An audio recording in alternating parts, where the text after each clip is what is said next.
अस्सलाम वालेकुम व्यूअर्स, आज मैं रमज़ान प्रिपरेशन की वीडियो आपके लिए लेकर आई हूँ। तो यहाँ पे मैंने कुछ चीज़ें जो है वो रेडी करके रखी हैं। गाजरों को मैंने जो है कुछ कद्दूकश किया है और कुछ को चॉप करके रखा है जो इजीली आपको रमज़ान में काम आएगा। और चनों को बॉईल करके फ्रीज़ कर लिया है। मटर को जो है मैंने वो फ्रीज़ किया हुआ है साफ़ करके। और टमाटरों का पेस्ट बना के मैंने क्यूब्स में फ्रीज़ कर लिया है। तो यहाँ पर मैंने इमली की चटनी को क्यूब्स में डाल के फ्रीज़ किया है और लहसुन अदरक का पेस्ट बना के एक बॉटल को मैंने फ्रीज़ कर दिया है और एक को मैं नीचे फ्रिज में रखूँगी। रमज़ान में तो इस तरह आपके से बहुत काम आएगी। तो आइए सबसे पहले हम टमाटो पेस्ट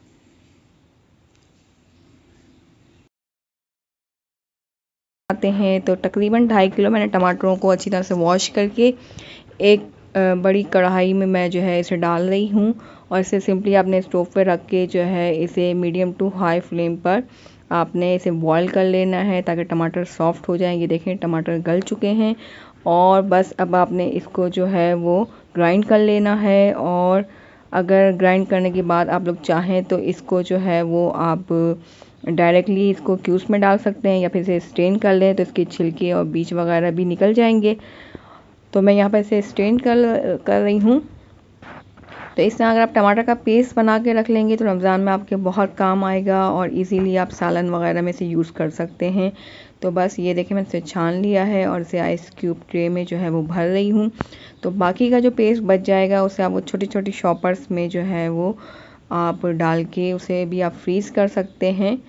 तो बहुत आपकी जो है वो आसानी हो जाएगी। तो यहाँ 2 आइस क्यूब ट्रे जो है वो मैंने रेडी कर ली है, इसे मैं फ्रीज़ कर लूँगी। अब आ जाते हैं फ्रोज़न मिल्की पराठे की तरफ। तो यहाँ पर मैंने 3 कप वाइट आटा लिया है, अगर आप लोग चाहें तो मैदा भी ले सकते हैं।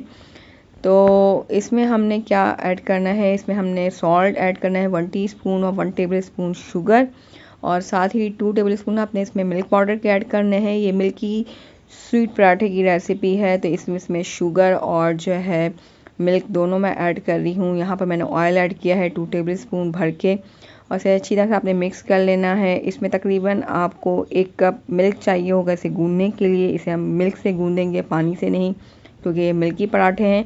तो सहरी में आपके बहुत काम आएंगे और आप झटपट जो है वो बनाकर दे सकते हैं। इसके अलावा बच्चे जो बहुत से घरों पे रोज़ा नहीं होता है उनका, तो उनको भी आप जब चाहे बनाकर दे सकते हैं। तो काफ़ी आसानी हो जाती है, सहूलत हो जाती है रमज़ान में। और रमज़ान तो इबादतों का महीना है तो इसलिए आप अपना ज़्यादा टाइम इबादत में गुजारें। और ये छोटी छोटी तैयारी अगर आप पहले से कर लेंगी तो आपके बहुत काम आएंगी। तो बस मैंने यहाँ पर मिल्क थोड़ा थोड़ा ऐड किया और इसे मिक्स करती जा रही हूँ। और इसमें अब मैं तकरीबन 2 टेबल स्पून के करीब जो है वो पानी के ऐड कर रही हूँ ताकि जो थोड़ा सा आटा रह गया है वो भी इसमें मिक्स हो जाए। और बस इससे आपने एक स्मूथ सी डो बना लेनी है। सिंपल फ्रोज़न पराठे की रेसिपी भी जो है वो मेरे चैनल पे अपलोड है, अगर आप वो देखना चाहते हैं तो इसका लिंक आपको डिस्क्रिप्शन बॉक्स में मिल जाएगा। अब ये डो बन गई है, इसको एक गीला कपड़ा आपने हल्का सा करके इसको कवर करना है। तकरीबन आधे घंटे के लिए मैंने इसको रेस्ट दिया और इसमें दोबारा से गूंदा और अब इसके पेड़े बना रही हूँ। तकरीबन 8 मैंने इक्वल साइज़ के पेड़े बनाने हैं। और जिसे आप बाहर से लाते हैं फ्रोज़न पराठा तकरीबन ये वही साइज़ है, अगर आप बड़े रखना चाहते हैं तो आप बड़े भी कर सकते हैं। तो बस सिंपली अब आपने एक पेड़े को लेना है और इसे इतना आपने बेलना है कि पतला करना है, आपने पतला सा बेलने से तो इसकी जो है वो लेयर्स अच्छी बनेंगी, क्योंकि ये मिल्की लेयर्स पराठे की रेसिपी मैं आपको दे रही हूँ। तो बस इसे मैं पतला सा बेलती जा रही हूँ और इसमें अब आपने जो है वो घी का ऐड करना है, घी को ऐड करना है और अगर आप चाहें तो बटर भी लगा सकते हैं इस पर। तो बस अब इसमें थोड़ा सा आटा आपने इसमें डस्ट करना है और फिर दोबारा से घी लगाना है, एक साइड से फोल्ड करके फिर दोबारा फोल्ड करना है, फिर दोबारा आटा लगाना है और इसे इस तरह से आपने रोल कर लेना है और पेड़े की शेप दे देना है। इस तरह से ये आपका लच्छे वाला जो है वो पेड़ा बन जाएगा, इस तरह से लेयर्स वाला। तो ये एक पेड़ा रेडी है। और अब मैं आपको दूसरा एक तरीका बताऊंगी जो हमारी नानी दादियों को और अम्मी जो हम देखते हैं जिस तरह से बनाती रही हैं पेड़े। तो बहुत ही आसान तरीका है पेड़ा बनाने का और इससे भी आप जो है लेयर्स वाला पराठा इजीली बना सकते हैं। तो इसमें भी आपने सिंपली रोटी को बेल लेना है और जितना पतला बेल सकते हैं इसको बेल लें और इसमें इसी तरीके से आपने जो है वो घी लगाना है। फिर अब इसमें घी लगा लेंगे और ऊपर से आटा थोड़ा सा डस्ट करेंगे इसके ऊपर। तो ये सबसे आसान तरीका है, बस इसे आपने रोल कर लेना है। जितना पतला कर सकते हैं इसको रोल करते जाएं, फैलाते जाएं इसको, तो इजीली जो है इसको आप फिर लेयर्स का शेप दे सकेंगे। बस अब आपने इसको पेड़े का शेप देना है और ये देखिए कितना आसानी से ये पेड़ा बन गया। तो इस तरह से आपने सारे पेड़े बना लेने हैं। मैंने बना लिए हैं और फाइनली इसे हमने बेल लेना है। तो बस इसे अब मैं बेल रही हूँ और हल्के हाथों से इसे आप बेल लें ताकि इसकी लेयर्स ख़राब ना हो।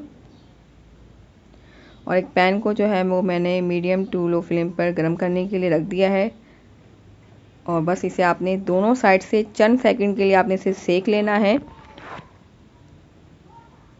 ज़्यादा इसे आपने पकाना नहीं है। तो इस तरीके से आप इसको जो है वो फ्रीज़ कर सकते हैं, तो ख़राब बिल्कुल नहीं होंगे। अब इसको मैं आपको जो है वो घी लगा के बताती हूँ किस तरह से पराठा बनता है। तो मैंने थोड़ा सा घी लगाया है और इस तरह से इसे हम बना लेंगे। तो बहुत ही माशाल्लाह अच्छा ज़बरदस्त किस्म का क्रिस्पी पराठा बन गया है।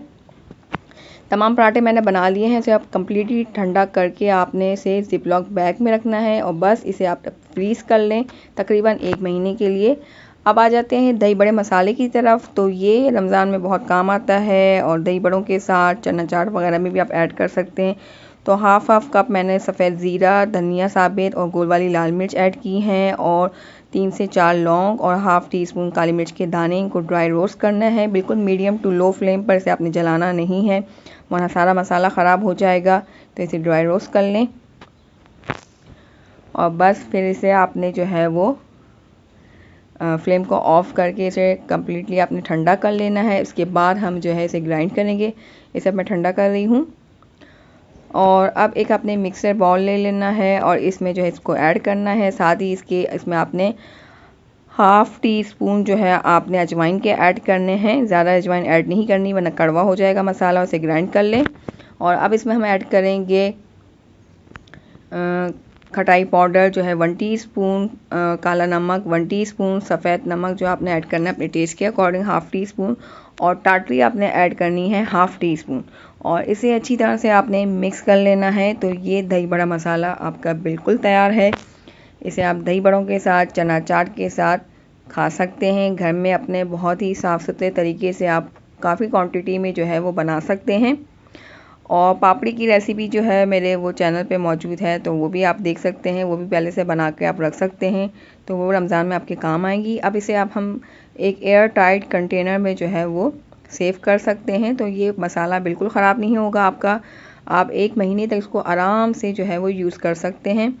अब आ जाते हैं इमली की और गुड़ की खट्टी मीठी चटनी की तरफ। तो मैंने 250 ग्राम जो है पूरी इमली का एक पैकेट लिया था और उसे पानी में सोक करके रखा हुआ था और उसके बाद उसकी जो सीड्स वगैरह हैं वो सब मैंने निकाल लिया और उसको छान लिया और इसमें मैंने ऐड किया है कढ़ाई में। साथ ही 1 कप जो है मैंने गुड़ के ऐड किए हैं। ये मोटा मोटा कुटा हुआ गुड़ है, ब्राउन वाला, वो मैंने इसमें ऐड किया है। तो गुड़ से बहुत अच्छा चटनी का टेस्ट आता है। जब तक आपने पकाना है, जब तक गुड़ जो है इसमें डिज़ोल्व ना हो जाए।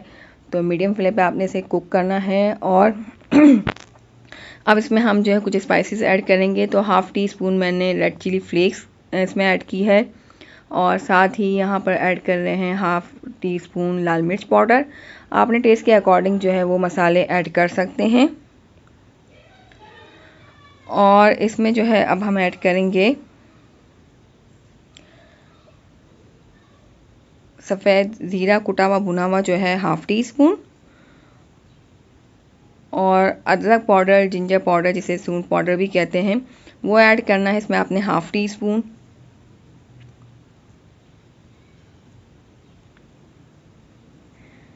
और काला नमक भी इसमें हम ऐड करेंगे हाफ़ टी स्पून, या फिर अपने टेस्ट के अकॉर्डिंग ऐड कर सकते हैं सब चीज़ें।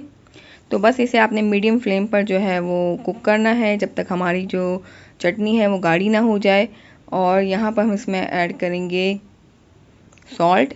तो सॉल्ट अपने टेस्ट के अकॉर्डिंग ऐड करें। मैंने हाफ़ टी स्पून ऐड किया है और इसे कुक करना है हमने।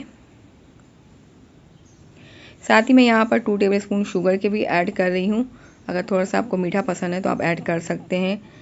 और बस इसे मीडियम फ्लेम पर हम कुक करेंगे जब तक हमारी जो है चटनी वो गाढ़ी ना हो जाए। तो इसमें हमने कोई कॉर्न स्टार्च या कॉर्नफ्लोर वगैरह ऐड नहीं करना है। और अभी से चटनी जो है हमारी वो थिक होना शुरू हो चुकी है।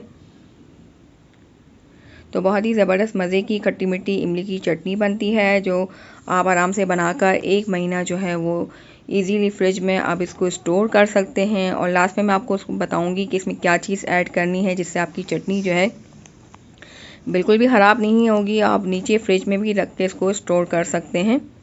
तो बस तकरीबन जो है हमारी चटनी वो गाढ़ी हो चुकी है और इससे ज़्यादा हमें नहीं करना, क्योंकि रखने से और ज़्यादा थिक हो जाएगी। अब इसमें देखें बबल्स बनना शुरू हो गए हैं, तो इसका मतलब ये है कि चटनी जो है बिल्कुल रेडी है।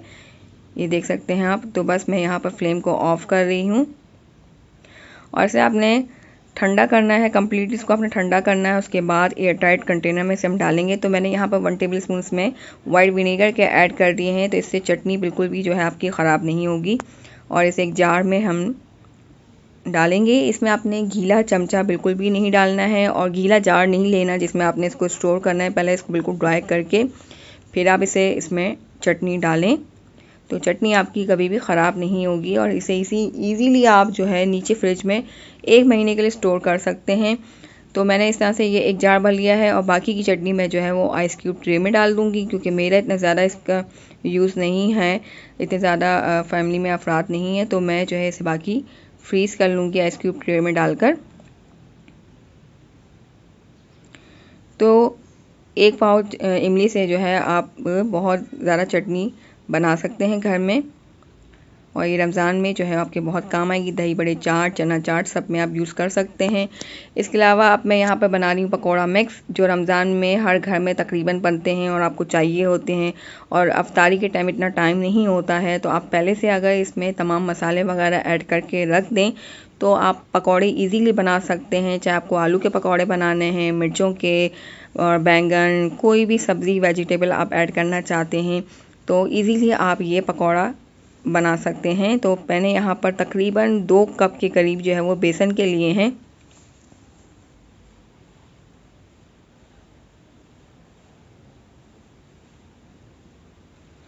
अब इसमें हम ऐड करेंगे सफ़ेद ज़ीरा और धनिया और लाल मिर्च गोल वाली जो होती है वो मैंने भून के ड्राई रोस्ट करके उसे कूट के रख लिया था मोटा मोटा। वो मैंने इसमें 2 टेबल स्पून ऐड किया है। साथ में मैंने हल्दी पाउडर के ऐड किए हैं ½ टी स्पून, और लाल मिर्च मैंने 1 टेबल स्पून भर के ऐड किए हैं। तो अगर आप ये धनिया और सफ़ेद ज़ीरा और लाल मिर्च जो गोल वाली होती है उसको कूट के रख लें तो वो भी आपके बहुत काम आती है रमज़ान में। और इजीली आप इसे मुख्तलिफ़ चीज़ों में, चना चाट वगैरह में और दही बड़े में, पकोड़े वगैरह में, समोसे जो भी आप बनाते हैं उसमें वो मसाला आपके बहुत काम आएगा। और रायते वगैरह में भी इसको आप ऐड कर सकते हैं। यहाँ पर मैंने जो है सॉल्ट ऐड किया है 1 टीस्पून, आप अपने टेस्ट के अकॉर्डिंग ऐड कर सकते हैं। और काला नमक ऐड करेंगे यहाँ पर ½ टीस्पून।